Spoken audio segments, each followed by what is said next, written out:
안녕하세요, 다니스입니다. 만약에 내가 평생 모은 수억 원이 한순간에 날아간다면 여러분들 마음이 어떻겠습니까? 자, 근데 이게 아주 일부 사람들의 얘기가 아니고요. 지금 신도시, 상가 투자하신 분들의 대부분은 사람들의 얘기입니다. 자, 이게 왜 일어났고 지금 상황이 어떤지 자세히 알아보겠습니다. 자, 뉴스 기사 하나 보겠습니다. 자, 남양주, 다산, 별내 신도시 상가 텅텅. 여기 지금 보면 이 큰 상권에 상업시설 임차인 모집이라고 붙어 있죠. 네, 이게 건물마다 거의 붙어 있다고 합니다. 여기 보시면 빈 점포 유리창마다 임대 강건물 덕지덕지. 일부 상가는 가게 절반이 비어 있기도 한다고 합니다. 자, 여러분들 다산 또 별내 신도시 어디인지 아시나요? 제가 지도를 한번 보여드릴게요. 자, 먼저 다산 신도시입니다. 여기 구리역이거든요. 구리역 오른편에 이렇게 위치해 있어요. 이 아래쪽은 미사 또 강동구죠. 또 하나가 이제 별내 신도시였죠. 네, 여기가 바로 별내 신도시예요. 이 아래쪽이 다산 신도시였죠. 이쪽이 노원구예요. 요 사이에 이제 불암산이라고 있습니다. 제가 예전에 요 어렸을 때 태릉에 산 적이 있었는데 친구들하고 이렇게 걸어가서 여기 배밭이 있었거든요. 많이 서리해서 먹었던 기억이 납니다. 네, 이렇게 불암산 사이로 노원구 건너편에 별내 신도시가 있습니다. 자, 여기에 지금 상가 투자하신 분들이 굉장히 힘들어 하시는데요. 자, 어떤 내용인지 좀 보겠습니다. 네, 여기 지금 신문기사인데 1층 메인 상권인데 여기 보면 임대 전층이 다 임대로 붙어져 있습니다. 여기 보시면 다산 별내 신도시 상가 공실률이요 10%를 넘는다고 합니다. 다산보다 별내 신도시가 상황이 좀 더 심각하다고 하는데요. 상가 한 동당 공실률이 무려 40%가 넘는 곳도 있고 공실 기간이 3개월도 아닌 3년을 넘긴 곳도 많이 있다고 합니다. 자, 그러면요, 여러분들이 이해를 돕기 위해서 여기 실제로 투자를 한 분의 사례를 한번 보여드릴게요. 이분이 얼마를 투자했고 또 지금 어떤 상황인지 또 어느 정도 손실을 받았는지 한번 자세히 알려드리겠습니다. 자, 50대 중반의 회사원이에요. 정말 열심히 일했다고 합니다. 30년 넘게 평생 한 직장에서 일하면서 저축도 하고 또 퇴직금을 모았다고 합니다.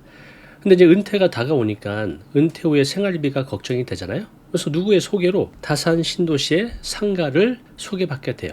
거기서 컨설팅하는 직원의 얘기를 들어보니 정말 이거 사고 나면 대박 같은 거예요. 이제 직장 퇴직하면 월세나 받으면서 해외여행 다니며 편하게 살아야지 라고 생각을 했습니다. 상가 1층을 매입했는데 가격이 한 12억 정도 했습니다.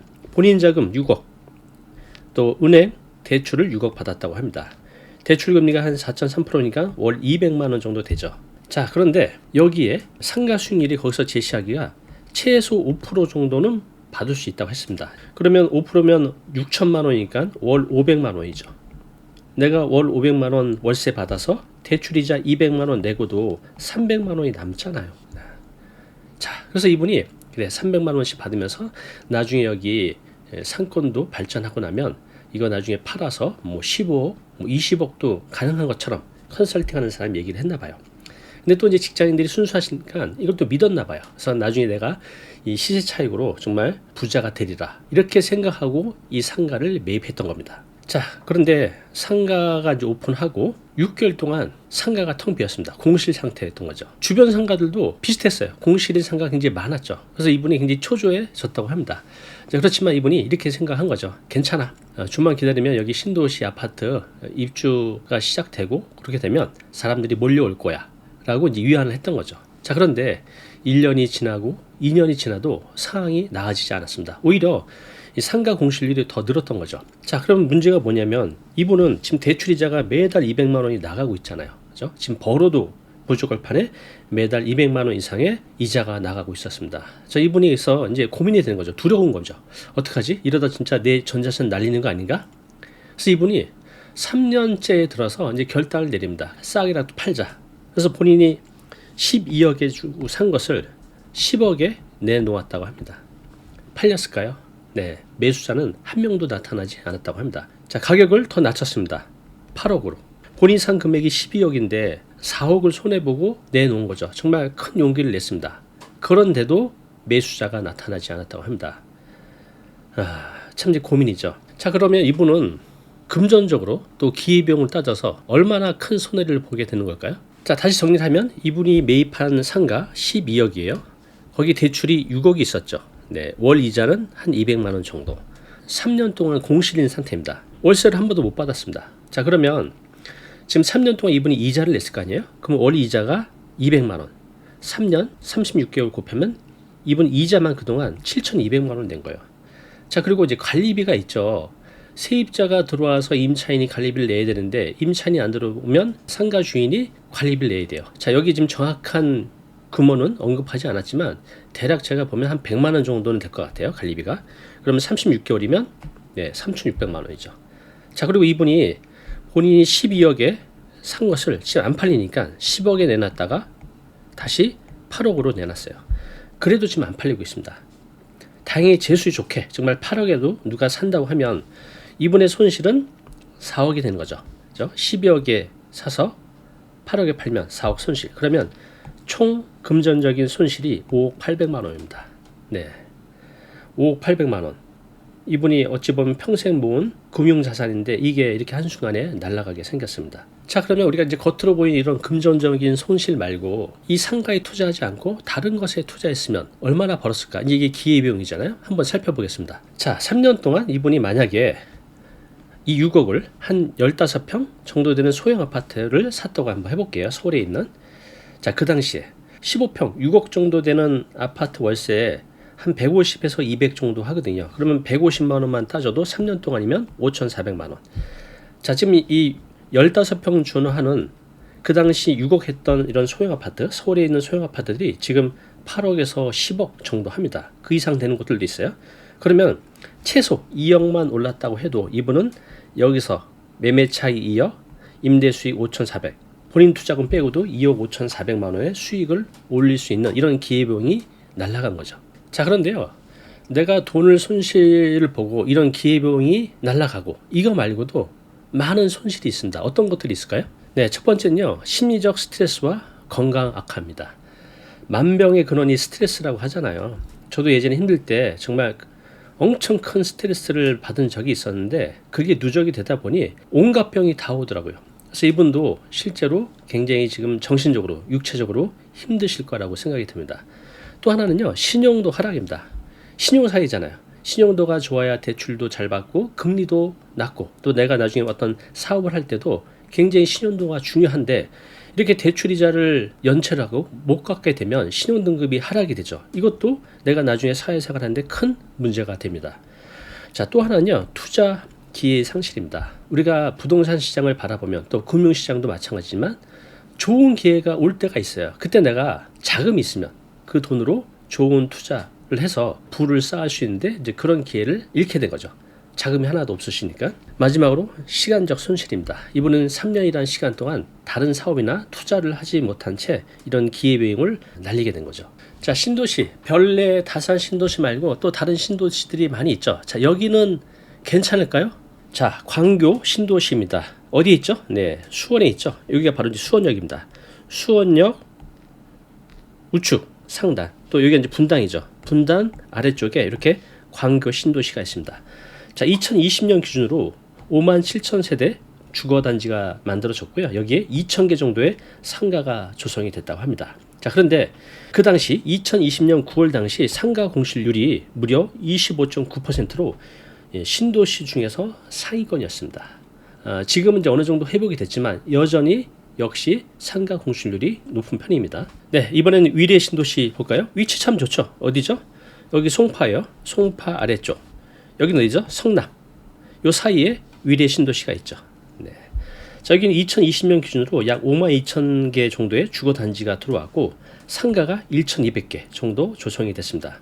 다 여기도요, 초기에는 공실률이 무려 30에서 40%로 무지하게 높았다고 합니다. 네, 지금 이제 최근 주요 도로 중심으로 공실률이 감소하고 있긴 하지만 여기도 공실률이 굉장히 높은 편입니다. 자, 이번엔 이제 동탄 신도시 볼까요? 어디죠? 여기가 이제 수원시고 여기가 이제 용인시입니다. 요 가운데 있어요. 동탄 신도시. 네, 여기도 2020년 기준으로 약 7만 8천 세대 주거단지 그리고 2,300개 이렇게 많은 상가가 조성이 됐어요. 당연히 여기도 상가 공급 가능으로 공실률이 여전히 높은 상태로 유지하고 있습니다. 자, 이번에는 마지막으로 미사 강변 도시 한번 보겠습니다. 자, 여기가 이제 강동구예요. 바로 옆에 미사 강변 도시가 있죠. 청동 도시라고 하죠. 자, 여기가 이제 한강 건너편이 바로 이제 굴이죠. 여기 다산 별내 신도시가 아까 위에 있었습니다. 여기 2020년 기준으로 약 36,000 세대의 주거단지가 조성이 되고요. 상가가 1,500개 정도 조성이 됐습니다. 여기도 2020년 9월 기준으로요. 상가 공실률이 무려 34.8%. 상가 3개, 그러니까 2개 넘어가면 하나 공실, 2개 넘어가면 하나 공실. 이렇게 많았습니다. 이제 다행히 2023년도 들어오면서 공실률이 좀 낮아지면서 한 10% 전후를 유지하고 있는데 여전히 높죠. 10개 중에 하나가 공실인 거니까. 이렇게 거의 대부분의 경기권에 있는 신도시들이 상가 공실률이 굉장히 심각한 편입니다. 자, 상가 공실률 여러분들 상상한 것보다 굉장히 심각하죠. 여기 이렇게 투자를 하셨던 분들은 지금 얼마나 힘드시겠습니까? 이 많은 곳에 수천 수만 명이 투자를 했을 거 아니에요. 거의 대부분 힘든 상태입니다. 자, 그러면 왜 이런 일이 벌어졌을까요? 7가지로 제가 한번 정리를 해봤습니다. 자, 첫 번째는요. 아까 보셨듯이 위치가 다 좋아요. 그죠? 서울에 인접해 있죠. 그래서 상가 공급이 과잉이 됐던 겁니다. 서울과 가까운 입지 조건으로 상가 개발 붐이 불었던 거죠. 그래서 건설사, 시행사들이 과도하게 상가를 공급했습니다. 자, 이로 인해서 수요보다 공급이 크게 늘어난 게 원인입니다. 자, 두 번째 원인은요. 비싼 분양가입니다. 네. 상가 분양가는 시행사가 마음대로 결정을 하거든요. 높게 결정을 합니다. 대부분. 그래서 거의 대부분의 신도시들이 초기 상가 분양가보다 가격이 올라가는 경우가 별로 없어요. 자, 이렇게 경기 침체로 소비 심리가 위축되면서 상가 수요가 감소하고 또 이로 인해서 상가 투자하신 분들이 지금 어려워지는 악순환이 발생하게 된 겁니다. 자, 세 번째는요. 높은 금리 그리고 낮은 임대료입니다. 한때는 이제 대출 금리가 2% 전후할 때도 있었어요. 근데 지금 대출 금리가 4에서 많게는 6%까지 됩니다. 어디에 어떻게 또 신용도에 따라 다르지만 대부분 이제 4%는 넘죠. 자, 그러면 예전에 내가 2%대 대출을 200만 원 내다가 이렇게 돼버리면 대출 이자가 400만 원, 500만 원 될 거잖아요. 그러면 여기서 나오는 월세로 이자를 내는 건 거의 불가능합니다. 애초에 생각했던 상가의 투자 수익률이 5%, 6%를 예상했는데 지금 뭐 2%도 안 되거든요. 그러니까 여기서 나오는 월세로 이자를 못 내게 된 거죠. 이게 계속 누적이 되면 이런 물건들이 결국 또 경매로 나오게 되는 겁니다. 자, 네 번째는요. 투자자들의 손실 회피를 위한 높은 임대료 책정. 네. 앞에 이제 3번하고 좀 연결된 의미인데 이게 무슨 말이냐면 이 투자자들이 적어도 내가 여기서 나오는 월세로 대출을 받은 대출 이자를 내야 되잖아요. 임차인이 지금 못 찾고 있는데 그럼 좀 월세를 내려야 되는데 내리지 못하는 상황이죠. 왜? 이자를 내야 되니까. 자, 이렇게 하다 보니 공실률이 계속 유지가 되고 더 많아지게 된 겁니다. 자, 다섯 번째 원인은요. 이건 이제 시대의 큰 대차자 흐름이죠. 온라인 쇼핑 증가와 소비 패턴의 변화. 제가 딱 그래요. 특히 이제 코로나 이후 이 비대면 소비가 굉장히 증가를 했죠. 특히 지금 50대, 60대는요. 코로나 이후에 대거 온라인 쪽으로 넘어오게 됩니다. 저도 제 소비 행태를 보면 저도 예전에는 거의 90% 이상이 오프라인에서 소비가 됐었는데 지금은 90% 이상이 온라인에서 소비를 하고 있습니다. 완전히 반대가 됐죠. 자, 이렇게 되면 뭐가 문제가 되죠? 네, 오프라인 상가의 매력도가 떨어지죠. 지금 이제 자영업자분들이 굉장히 힘드시잖아요. 또 특히나 젊은 층들은 말할 것도 없습니다. 이분들은 SNS 영향력을 가지고 특정 상권으로 소비가 집중되죠. 어디? 온라인 상권. 여기서 상권이라는 것은 온라인 상권. 네, 이렇게 모든 소비가 온라인으로 넘어오면서 오프라인 상가가 굉장히 힘들어지는 거죠. 힘들어지면 장사가 안 되니까 공실이 되고 여기 상가의 주인은 결국 힘들어지는 이제 연쇄적인 반응이 나타나게 된 겁니다. 자, 여섯 번째는요. 신도시 인프라 부족입니다. 이건 이제 초기를 말합니다. 신도시 초기에는 상가가 막 들어와서 분양을 하는데 아파트에 사람이 다 입주를 안 한 상태잖아요. 이게 몇 개월이면 버틸 수 있지만 이것이 1년, 2년, 3년이 돼버리면 이 사이에 내가 대출을 받아서 이자도 내야 되고 관리비도 내야 되는데 이게 이제 감당이 안 되면 이런 물건들이 경매로 나올 수 있다는 겁니다. 자, 마지막 7번째는요. 경기 침체입니다. 자, 이것이 자영업자 위기로 넘어가고 있습니다. 지금 여러분들 신문 같은 데 보시면 자영업자들이 IMF 때보다 지금이 훨씬 더 힘들다고도 말씀을 하십니다. 네, 현실이죠. 그래서 지금 그 어느 때보다 자영업자들의 폐업이 증가를 하고 있는데 이렇게 폐업이 되다 보니 또 폐업은 안 하더라도 장사를 해야 되니 임대인들은 월세를 낮출 수밖에 없는 거죠. 그래서 공실률 증가, 또 투자 수익 하락으로 이어지게 된 겁니다. 자, 지금까지 신도시 상가 공실률 급증의 주요 원인 7가지를 말씀드렸는데요. 다시 한번 정리해 볼게요. 첫 번째, 서울 인접성으로 인한 상가 공급 과잉. 두 번째, 비싼 분양가, 그리고 경기 불황. 세 번째, 높은 대출 금리와 낮은 임대료. 네 번째, 투자자들의 손실 회피를 위한 높은 임대료 책정.